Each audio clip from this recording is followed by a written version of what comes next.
Di titik ini, konflik Palestina-Israel tidak lagi sekadar persoalan wilayah, politik, atau militer.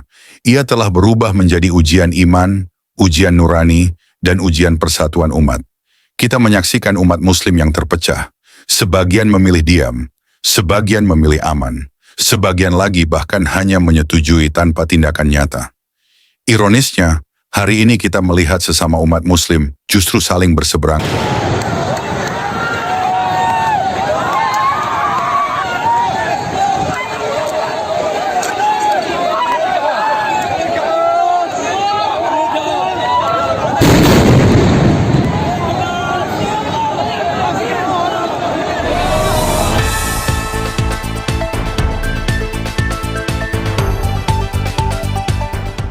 Konflik Palestina-Israel seolah tak pernah menemukan ujung.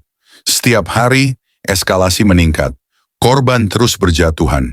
Dunia bereaksi, namun pertanyaannya sederhana. Siapa yang benar-benar bertindak dan siapa yang hanya berbicara?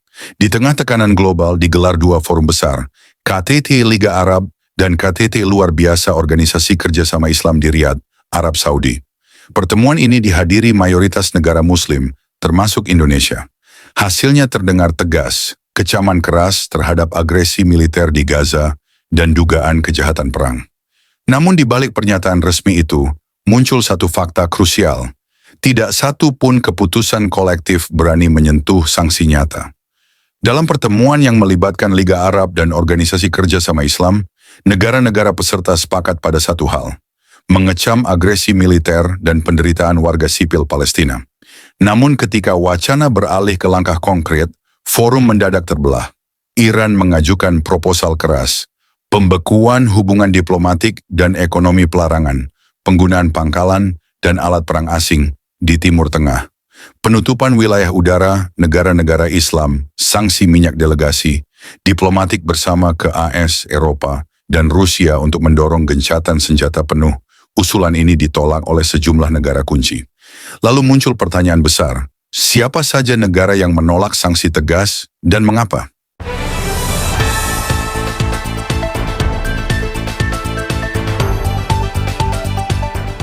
Satu, Uni Emirat Arab, normalisasi di atas netralitas.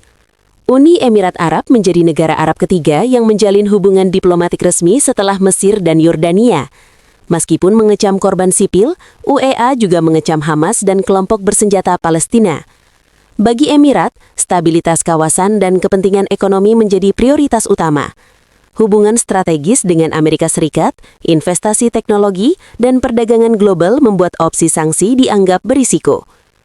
UEA menolak pemutusan hubungan diplomatik maupun ekonomi, dan sikap ini secara tidak langsung membuka jalan bagi negara lain untuk bersikap serupa.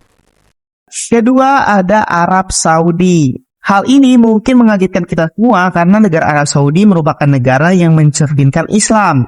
Tanah dan lahirnya dari seluruh umat muslim yang ada di dunia berasal dari negara satu ini. Kita tahu Arab Saudi memiliki Mekah dan Madinah yang merupakan kota suci bagi seluruh umat Islam di dunia. Setiap tahun setidaknya ada jutaan umat muslim yang berkunjung ke negara ini. Sehingga tidak heran Arab Saudi menjadi negara yang sangat diharapkan untuk bisa membela dan mendukung kesejahteraan rakyat Palestina. Karena kita tahu Arab Saudi memiliki segudang fasilitas untuk bisa membela saudara kita Palestina, salah satunya militer. Jika mengacu pada data Global Firepower, Arab Saudi menduduki peringkat kelima dengan kekuatan militer terkuat di Timur Tengah. Apalagi kita juga tahu Arab Saudi merupakan raksasa ekonomi di Timur Tengah, sehingga negara ini memiliki power untuk bisa bersikap tegas dan mendikte negara-negara manapun di sana. Dari kunjungan haji saja, setiap tahunnya Arab Saudi bisa mengantongi 10 hingga 15 miliar USD atau setara 155 sampai 233 triliun setiap tahun. Selanjutnya umroh, Saudi bisa mendapatkan 4 sampai 5 miliar USD atau setara 62 sampai 77 triliun rupiah. Belum lagi dari hasil penjualan minyak mereka, sehingga kita mengatakan bahwa Arab Saudi merupakan negara paling kaya di Timur Tengah yang secara tidak langsung merupakan negara pemimpin di wilayah Timur Tengah. Selanjutnya di bidang politik, Arab Saudi menjadi negara panutan bagi negara-negara Timur Tengah lainnya. Banyak negara yang bergantung dengannya, sehingga setiap politik apapun yang diambil pasti akan berpengaruh terhadap keputusan sahabat-sahabat negaranya juga yang bertindak seperti yang Arab Saudi pilih. Namun, walau sudah memiliki 3 pilar kekuatan tersebut, yaitu militer, ekonomi, dan kekuatan politik, namun saat ini Saudi masih tetap bisa dikatakan belum benar-benar mendukung Palestina seutuhnya. Gimana guys menurut kalian? Negara Muslim panutan kita yang satu ini. 3. Mesir. Mesir memang mengambil posisi hanya sebagai pembawa pesan perdamaian. Namun di balik itu semua, ada alasan yang jauh lebih realistis dan politis. Kenapa Mesir tidak sepenuhnya mendukung Palestina? Jawabannya sederhana, karena Mesir takut berhadapan langsung dengan Israel. Trauma konflik masa lalu masih sangat membekas. Mesir dan Israel pernah terlibat perang besar yang dikenal sebagai Perang Yom Kippur. Perang tersebut berujung pada perebutan wilayah semenanjung Sinai yang pada akhirnya baru bisa kembali ke tangan Mesir setelah tercapainya perjanjian damai tahun 1979. Sejak saat itu, Mesir berusaha mati-matian menjaga perjanjian damai tersebut. Mesir tidak ingin membuka kembali konflik lama yang bisa memberi Israel alasan untuk kembali menyerang atau bahkan mencaplok wilayahnya, seperti yang selama ini dilakukan Israel terhadap Palestina. Inilah mengapa Mesir memilih bersikap sangat hati-hati. Mereka tidak ingin menerima pengungsi Palestina karena khawatir Gaza akan dikosongkan, lalu Israel dengan mudah mengklaim wilayah tersebut sepenuhnya. Namun, di sisi lain, sikap ini juga menunjukkan bahwa Mesir lebih mengutamakan keamanan dan kepentingan nasionalnya sendiri dibanding keberpihakan penuh kepada Palestina. Mesir sadar betul bahwa Israel memiliki kekuatan militer dan persenjataan yang jauh lebih unggul, serta dukungan penuh dari Amerika Serikat. Jika Mesir terlalu jauh terlibat, risikonya bukan hanya konflik diplomatik, tetapi juga ancaman perang terbuka yang dapat menghancurkan stabilitas negaranya. Jadi, pada akhirnya, posisi Mesir saat ini bukan karena tidak peduli terhadap Palestina, tetapi karena takut menghadapi konsekuensi langsung jika berhadapan secara frontal dengan Israel. Mesir memilih jalur aman, bicara perdamaian, menjadi mediator, namun menghindari tindakan nyata yang bisa memancing konflik. 4. Djibouti. Djibouti mungkin terdengar asing bagi sebagian besar orang. Negara ini memang kecil, dengan luas wilayah sekitar 23.200 km persegi, bahkan jauh lebih kecil dibanding Pulau Jawa. Namun jangan salah, posisi Djibouti sangat strategis. Djibouti berada di Afrika Timur, tepat di jalur Laut Merah dan Teluk Aden yang merupakan jalur utama keluar masuk kapal dagang dan kapal tanker minyak dunia. Karena letaknya yang krusial inilah, Djibouti menjadi negara kecil dengan pengaruh besar dalam perdagangan dan keamanan kawasan. Dalam konflik Palestina-Israel, Djibouti diketahui memiliki hubungan diplomatik yang cukup baik dengan Israel. Bahkan Israel sendiri dikenal sangat unggul dalam teknologi keamanan dan sistem persenjataan. Bagi Djibouti, kerjasama ini jelas menguntungkan dan sulit untuk dilepaskan. Karena alasan inilah, Djibouti menolak langkah tegas terhadap Israel dalam pertemuan KTT Liga Arab dan Oki. Djibouti memilih kepentingan strategis dan keamanan negaranya sendiri dibanding mengambil risiko memutus hubungan dengan Israel. Maka tidak heran ketika keputusan akhir KTT diambil, sikap Djibouti justru sejalan dengan negara-negara yang hanya mengecam secara formal tanpa sanksi nyata. 5. Maroko. Sebenarnya Maroko sudah lama tercium tidak akan memberikan sanksi tegas terhadap Israel. Sikap ini bukan muncul tiba-tiba, melainkan hasil dari sejarah panjang hubungan tersembunyi antara Maroko dan Israel. Secara terbuka, Maroko memang sering tampil seolah berada di barisan negara-negara Islam yang mendukung perjuangan Palestina. Namun, jika kita melihat ke belakang, sejak Israel berdiri, hubungan Maroko-Israel justru tidak sepenuhnya bermusuhan. Di masa pemerintahan Raja Hasan II yang naik tahta pada tahun 1961, rakyat Maroko dikenal sangat membenci Israel. Tetapi di balik layar, Raja Hasan II justru menjalin banyak kerjasama rahasia dengan Israel. Karena sikap inilah, ia kerap disebut oleh sebagian rakyatnya sebagai Raja Bermuka Dua. Alasan Raja Hasan II cukup jelas, demi menjaga stabilitas kekuasaan dan keamanan dalam negeri. Pada masa itu, Maroko sering diisukan akan mengalami kudeta dan gejolak politik. Hubungan dengan Israel dianggap sebagai salah satu cara untuk mengamankan posisi kekuasaan. Kedekatan ini kemudian berlanjut ke putranya, Raja Muhammad VI, yang naik tahta pada tahun 1999 dan masih memimpin Maroko hingga saat ini. Bahkan Raja Muhammad VI diketahui memiliki penasihat Yahudi Maroko bernama Andre Azoulay, yang berperan penting dalam arah politik dan ekonomi negara. Dari sinilah hubungan diplomasi, perdagangan, dan kerjasama ekonomi Maroko dengan Israel semakin terbuka. Dengan latar belakang sejarah dan kepentingan elit penguasa seperti ini, tidak heran jika Maroko menolak memberikan sanksi tegas terhadap Israel di KTT Liga Arab dan Oki. Kepentingan stabilitas politik dan ekonomi dalam negeri jelas lebih diutamakan dibanding solidaritas nyata terhadap Palestina. 6. Bahrain. Bahrain secara terbuka menyatakan normalisasi hubungan dengan Israel dan tidak melakukan pemutusan hubungan diplomatik apapun, meskipun agresi Israel terhadap Palestina semakin brutal. Bahrain memang negara dengan mayoritas penduduk Muslim, namun dalam praktik politik luar negerinya, kepentingan ekonomi dan stabilitas kekuasaan menjadi prioritas utama. Bahrain berharap hubungan baik dengan Israel dapat membuka pintu investasi, perdagangan, dan kolaborasi di berbagai sektor, termasuk teknologi dan keamanan. Bahrain juga melihat contoh negara-negara seperti Uni Emirat Arab dan Mesir yang dinilai berkembang pesat setelah menjalin hubungan dengan Israel dan Amerika Serikat. Dari sudut pandang pemerintah Bahrain, normalisasi ini dianggap sebagai jalan pragmatis untuk memperkuat ekonomi negara. Namun keputusan ini jelas menimbulkan reaksi keras di kalangan umat Muslim. Banyak yang menilai sikap Bahrain sebagai pukulan besar terhadap perjuangan Palestina, karena negara Muslim justru memilih bersahabat dengan pihak yang menindas saudara seimannya sendiri. Meski begitu, dalam forum KTT Liga Arab dan OKI, Bahrain tetap berdiri di barisan negara-negara yang menolak sanksi tegas terhadap Israel dan hanya menyampaikan kecaman sebatas formalitas kemanusiaan saja. 7. Sudan. Sudan menjadi salah satu negara yang keputusannya paling mengejutkan. Padahal, Sudan selama bertahun-tahun dikenal sebagai pendukung kuat perjuangan Palestina. Hubungan Sudan dan Palestina sangat erat. Sudan termasuk negara awal yang mengakui Palestina dan bahkan membuka kantor perwakilan Palestina di ibu kotanya. Namun semuanya mulai berubah sejak sekitar tahun 2016. Di bawah tekanan kuat Amerika Serikat, Sudan mulai diarahkan untuk menormalisasi hubungan dengan Israel. Alasannya sangat jelas dan sangat politis.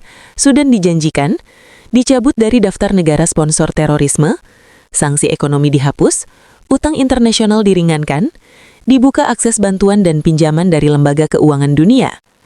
Perlu diketahui, Sudan sebelumnya menerima banyak sanksi berat akibat konflik internal dan tuduhan keterkaitan dengan kelompok teror seperti Al-Qaeda. Sanksi ini membuat ekonomi Sudan lumpuh dan negara berada di ambang kehancuran. Akhirnya, pada tahun 2021, Sudan secara resmi menandatangani deklarasi normalisasi hubungan dengan Israel dan mencabut undang-undang lama yang melarang kerjasama dengan Israel. Setelah itu, Amerika Serikat pun mulai mencabut sanksi dan membuka kembali akses ekonomi bagi Sudan.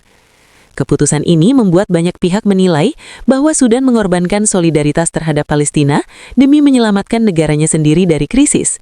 Dalam KTT Liga Arab dan OKI, Sudan pun berdiri di pihak yang menolak pemberian sanksi tegas terhadap Israel. Itulah beberapa negara yang pada pertemuan KTT Liga Arab dan KTT Luar Biasa OKI memilih menolak pemberian sanksi tegas terhadap Israel, meskipun agresi militer dan kejahatan perang yang tidak manusiawi terus terjadi terhadap rakyat Palestina. Negara-negara tersebut memang memiliki alasan dan kepentingan masing-masing. Sebagian berdalih demi stabilitas keamanan, sebagian demi kepentingan ekonomi, dan sebagian lagi karena tekanan politik dari negara-negara besar seperti Amerika Serikat. Namun di mata banyak umat Muslim, keputusan-keputusan ini terlihat lebih menguntungkan secara politik dan ekonomi bagi negara masing-masing, sementara penderitaan rakyat Palestina seolah dinomorduakan. Tidak sedikit masyarakat Muslim, bahkan di dalam negeri mereka sendiri, yang menganggap sikap tersebut sebagai tindakan memalukan. Beberapa ulama dan tokoh masyarakat pun turun ke jalan, melakukan demonstrasi dan orasi, mengecam kebijakan pemerintah mereka yang dinilai justru mendukung negara Zionis secara tidak langsung. Pada akhirnya, realita politik internasional memang tidak sesederhana solidaritas sesama Muslim. Kepentingan negara, tekanan ekonomi, ancaman militer, dan permainan kekuatan global membuat keputusan tegas menjadi sangat sulit untuk diambil. Namun pertanyaannya tetap sama, dan pertanyaan ini layak kita renungkan bersama. Apakah membela saudara seiman yang tertindas masih kalah penting dibanding menjaga kepentingan politik dan ekonomi semata? Apakah kecaman tanpa tindakan nyata masih bisa disebut sebagai keberpihakan? Sekarang giliran kalian, tulis pendapat kalian di kolom komentar. Di titik ini, konflik Palestina-Israel tidak lagi sekadar persoalan wilayah, politik, atau militer. Ia telah berubah menjadi ujian iman, ujian nurani, dan ujian persatuan umat. Kita menyaksikan umat Muslim yang terpecah. Sebagian memilih diam, sebagian memilih aman, sebagian lagi bahkan hanya menyetujui tanpa tindakan nyata. Ironisnya, hari ini kita melihat sesama umat Muslim justru saling berseberangan. Ada yang membela Palestina sebagai kewajiban iman. Ada pula yang membela Israel demi kepentingan politik, ekonomi.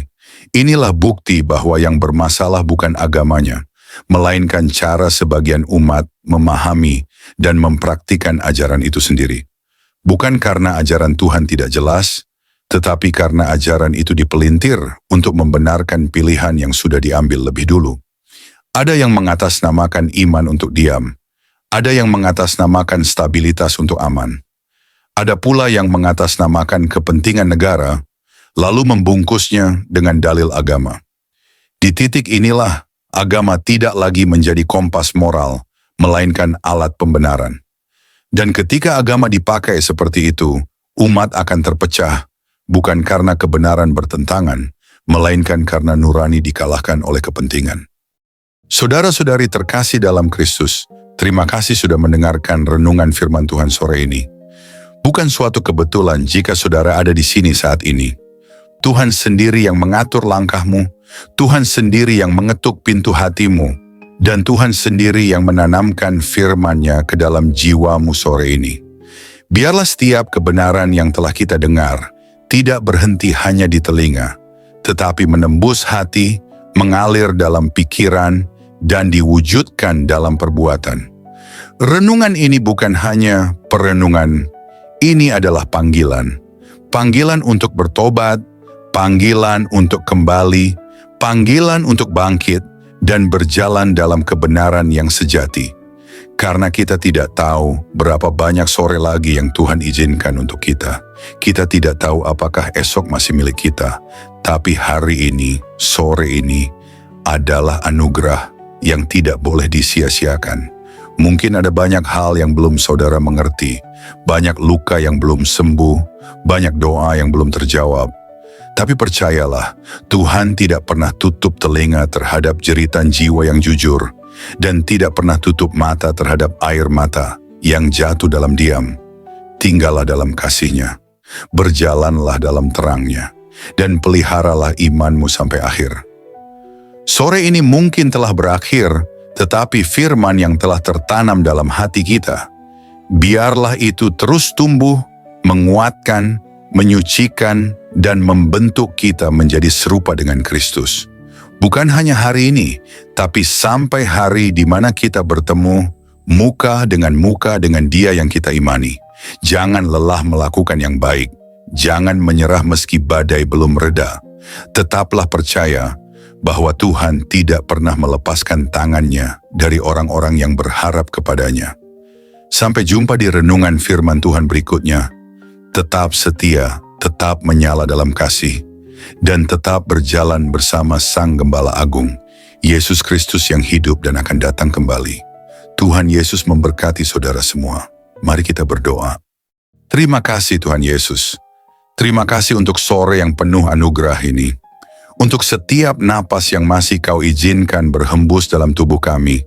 Untuk setiap detik yang Engkau beri, agar kami bisa duduk diam di hadapan-Mu, mendengarkan suara-Mu melalui firman yang hidup, yang menusuk hati, yang mengguncang jiwa, namun juga mengobati luka dan mengangkat kami dari kejatuhan. Tuhan Yesus, sore ini kami datang bukan hanya membawa telinga kami, tapi membawa seluruh keberadaan kami ke hadapan tahta kasih-Mu. Kami datang dengan hati yang kadang kotor, pikiran yang sering goyah, dan semangat yang mulai padam. Tapi firman-Mu sore ini membangkitkan kami kembali. Engkau berbicara bukan hanya lewat huruf dan kata, tapi lewat roh yang menghidupkan. Kami tahu Tuhan, seringkali kami mengabaikan suara-Mu. Kami terlalu sibuk dengan dunia, terlalu sibuk mengejar yang fana, hingga lupa bahwa Engkaulah sumber kehidupan sejati. Namun hari ini kami diingatkan lagi, bahwa tak ada satu pun dalam dunia ini yang lebih berharga dari hadirat-Mu.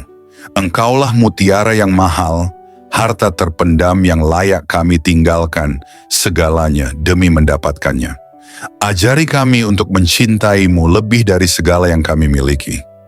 Terima kasih karena firman-Mu menegur kami, bukan untuk menghancurkan, tetapi untuk membentuk. Karena Engkau tidak membiarkan kami larut dalam jalan yang salah, namun menuntun kami kembali ke jalan yang sempit, jalan salib, jalan pengorbanan, jalan kebenaran. Tuhan Yesus, sore ini kami mengangkat tangan dan hati kami kepadamu. Segala yang telah kami dengar, biarlah tidak hanya tinggal dalam pikiran, tanamkan itu dalam hati kami yang paling dalam. Ubah kami mulai dari dalam, jadikan kami pelaku firman, bukan hanya pendengar setia. Berikan kami hati yang lembut, hati yang sanggup menerima koreksi, dan tidak lari dari cahaya-Mu saat dosa kami disingkapkan. Ajari kami mencintai kebenaran, meski kebenaran itu menyakitkan. Ajari kami berjalan dalam kasih, meski dunia membalas dengan kebencian. Tuhan, jadikan kami terang di tengah kegelapan, garam di tengah kebusukan dunia ini. Dan ketika nanti malam datang, dan kesunyian menggantikan keramaian, biarlah firman-Mu terus bergema dalam hati kami. Biarlah suara-Mu lebih nyaring dari hiruk-pikuk dunia. Dan ketika kami tidur malam nanti, biarlah kami tidur dalam pelukan kasih-Mu. Dengan hati yang sudah dipulihkan, jiwa yang sudah disegarkan, dan semangat yang kembali menyala untuk berjalan bersama-Mu besok pagi. Tuhan, kami tahu hari-hari ini tidak mudah. Kami hidup di zaman yang gelap, di zaman di mana kebenaran dikompromikan, iman diperjualbelikan, dan kasih menjadi dingin. Tapi kami mohon, jangan biarkan hati kami menjadi seperti dunia. Teguhkan kami, tanamkan keberanian dalam jiwa kami. Berikan kami api dari surga yang tidak padam, untuk tetap setia sampai akhir. Kami tahu jalan sempit itu tidak mudah, tapi kami tahu Engkau menyertai setiap langkah yang kami ambil. Meskipun air mata kami jatuh, Engkau mengumpulkannya dalam kirbat-Mu. Meskipun kami berjalan dalam lembah kelam, Engkau tetap setia menggandeng tangan kami. Kami tidak sendiri, kami tidak ditinggalkan. Berkati setiap orang yang mendengar renungan sore ini, dimanapun mereka berada, apapun pergumulan mereka, biarlah kasih-Mu menjamah dan menjawab mereka satu persatu. Angkat yang tertunduk, pulihkan yang remuk, dan kuatkan yang nyaris menyerah. Sore ini, kami pulang dari hadapan firman-Mu, bukan sebagai orang yang sama, tapi sebagai orang yang telah disentuh surga. Kami pulang dengan damai, kami pulang dengan harapan baru, kami pulang dengan keyakinan bahwa Engkau tetap berdaulat di atas segala hal yang tidak kami mengerti. Dan jika malam ini adalah malam terakhir kami di dunia ini, biarlah kami ditemukan tetap setia, tetap percaya, dan tetap memandang wajah-Mu. Kami rindu saat Engkau datang kembali, Tuhan. Kami rindu melihat langit terbelah, malaikat meniup sangkakala, dan Engkau turun dengan kemuliaan. Jadikan kami mempelai yang siap. Jadikan kami gereja yang berjaga-jaga. Jadikan kami umat yang tidak tertidur. Kami tidak ingin Engkau datang tiba-tiba, dan kami masih bermain-main dengan dunia. Bangunkan kami, Tuhan. Sadarkan kami. Segarkan kami. Dan kuduskan kami hari demi hari. Terima kasih Tuhan Yesus. Segala pujian hanya bagi-Mu, segala kemuliaan hanya bagi nama-Mu, dan segala hidup kami hanya bagi kehendak-Mu. Dalam nama Tuhan Yesus Kristus, Tuhan yang hidup, Tuhan yang akan datang kembali. Kami menutup renungan sore ini dengan penuh syukur dan kerendahan hati. Amin. Mari kita berdoa. Bapa kami. Bapa kami yang di sorga, dikuduskanlah namamu. Datanglah kerajaanmu, jadilah kehendakmu di bumi seperti di sorga. Berikanlah kami pada hari ini makanan kami yang secukupnya. Dan ampunilah kami akan kesalahan kami, seperti kami juga mengampuni orang yang bersalah kepada kami. Dan janganlah membawa kami ke dalam pencobaan, tetapi lepaskanlah kami daripada yang jahat. Karena Engkaulah yang mempunyai kerajaan dan kuasa dan kemuliaan sampai selama-lamanya. Amin.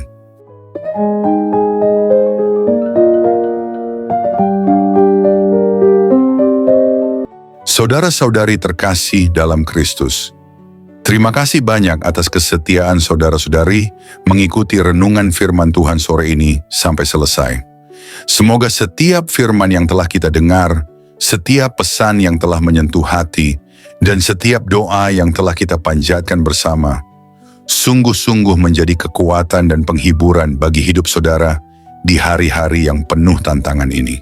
Kiranya firman Tuhan hari ini menanamkan keberanian dan keyakinan dalam hati kita semua, bahwa tidak ada keadaan yang luput dari kuasa Allah.